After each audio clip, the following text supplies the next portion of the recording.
ابراہیم علیہ السلام کی اس شان پر قربان جائیں۔ اللہ تعالیٰ نے ان کی شانیں بیان کرتے نا، انا ابراہیم کان امۃ قانتا للہ حنیفا ولم یک من المشرکین شاکرا لانعمہ اجتباہ وہداہ الی صراط مستقیم، بڑی تعریفات ذکر کی۔ فرمایا مشرک نہیں تھے، متبع شریعت تھے، مسلمان تھے، حنیف تھے، اس دین پر تھے۔ دنیا میں ان کو اللہ نے بڑی عزت دی، آخرت میں وہ نبیوں میں صالحین میں اٹھائے جائیں گے۔ اور تعریفیں کرتے کرتے کہا، حد کر دی، فرمایا ثم اوحینا الیک، اے محبوب ان کی یہ شان ہے کہ ہم نے آپ سے بھی کہا ہے ان اتبع ملت ابراہیم حنیفا، آپ بھی ملت ابراہیمی جو باطل سے جدا ہے اس کے پیروکار رہنا۔ اور آقا علیہ السلام نے فرمایا میں اسی کا پیروکار ہوں۔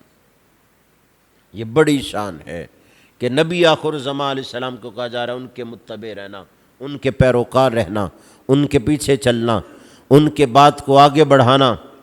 صحابہ قربانیاں کرتے تو پوچھتے ما ھذہ الاضاحی، حضور یہ قربانیاں کیا چیزیں ہیں؟ فرمایا سنت ابیکم ابراہیم، یہ تمہارے باپ ابراہیم کی سنت ہے۔ کہ حضور اس میں ہمارے لیے کوئی اجر و ثواب بھی ہے؟ فرمایا ہاں، ہر ایک ایک بال کے بدلے اللہ تمہیں اجر و ثواب عطا فرمائے گا۔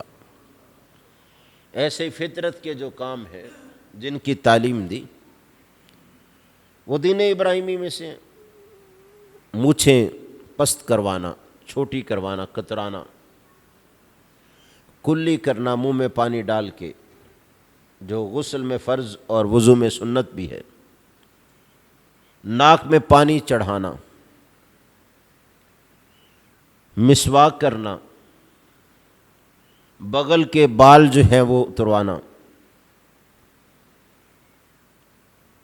زیر ناف بال جو ہیں انہیں مونڈنا، استنجا کرنا، ناخن تراشنا، یہ ساری چیزیں وہ ہیں جو ابراہیم علیہ السلام کی ملت کا حصہ ہیں، اور آقا علیہ السلام نے انہیں ہم پر بھی بعض کو واجب کیا، بعض کو سنت رکھا، فرمایا تم بھی ان کا لحاظ رکھا کرو۔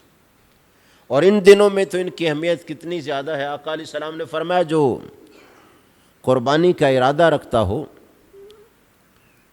اذا احل ہلال ذی الحجہ، جب ذو الحجہ کا چاند نظر آ جائے، وہ اس وقت اپنے اضافی بال بھی نہ تراشے اور اپنے ناخن بھی نہ تراشے، بال بھی نہ کاٹے، یہاں تک کہ وہ جانور کو ذبح کرے۔ اب دیکھیے کام کیا ہے؟ کچھ بھی نہیں، صرف 10 دن جب تک جانور ذبح نہیں کرتا، کوئی 11ویں دن کرے، 12ویں دن کرے، تب تک آج مغرب سے لے کر یعنی آغاز ذو الحجہ سے لے کر یہ اہتمام کرے کہ وہ ناخن نہیں کاٹے گا، یہ اہتمام کرے وہ اضافی بال جو ہیں بغل کے زیر ناف وہ نہیں اتارے گا، مونچھیں نہیں پست کرے گا، بال نہیں کٹوائے گا۔ فرمایا اس کا بھی اہتمام کرو، اور یہ دونوں چیزیں سنت ابراہیمی میں سے ہیں جنہیں باقی رکھا۔ اور جو قربانی نہ بھی کر سکے یہ اہتمام کرے، اللہ اسے بھی اجر و ثواب عطا فرمائے گا۔